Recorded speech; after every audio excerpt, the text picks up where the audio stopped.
As promised, let's shift focus to India's tea industry then.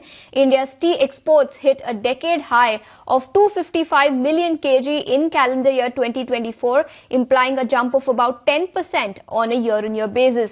Demand from UAE, Iraq and Russia rose in 2024, which led to the surge in Indian tea exports. Not just that, there is one more good news for Indian tea producers and the ailing tea industry. Average price of Indian tea in the global market rose by about 10% in 2024.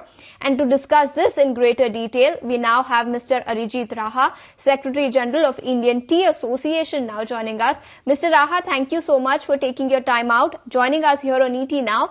And 2024 was a solid year for tea industry with exports at decadal high. But will the momentum continue this year as well? How have exports been in the first 3 months of this calendar year? And what's the case when it comes to prices? Because reports suggest that tea prices have also risen by about 10%. Is the trend continuing this year? Very good afternoon and thank you for having me on your show. Yes, the tea exports have increased, have touched a level of 254.67, about 255 million kgs, which is about 10% higher. What is good is the revenue from the tea exports have also increased from a level of about 6,160 crores last year to 7,111 crores into 2024, with the unit prices being marginally higher. Having said that, we are not aware of whether the last 3 months what the trend has been, because tea board export figures actually are available as of now up to December only.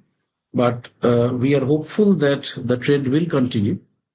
The gains, as you have very correctly stated, has come from 5 key markets: Iran, Iraq, USA, Russia. Actually, to put it in perspective, India's global share now has moved up to about 13.4% from the erstwhile position of 11% in the 1900 odd million kg export market. And what is also heartening, that the ITC bulletin, which has been just released, has pegged India in the 3rd position, with Sri Lanka now going to the 4th. We had been at the 4th position for many years now, so we have moved up 1 step. I think as we look forward, it is expected that yes, the export demand would sustain, one. And the second, we also feel that there are certain policy interventions that needs to be further taken forward in terms of looking at export promotion in the key markets. The government of India has very kindly made some allocations for export promotion, which will be used for mounting delegations and having roadshows of these key markets that we are talking about. That's one. On the fiscal side, we are hoping that our reward rate for RODTEP, which made its revision, I mentioned this earlier on your show as well, is also looked at for a slightly upward revision from the existing 1.4%. Our embedded tax rate is about 5.9. A significant issue is also the export contribution from each region. And if you really look at the figures, you will see that North India, which is Assam and West Bengal, have contributed about 61% of the exports and about 67% of the value.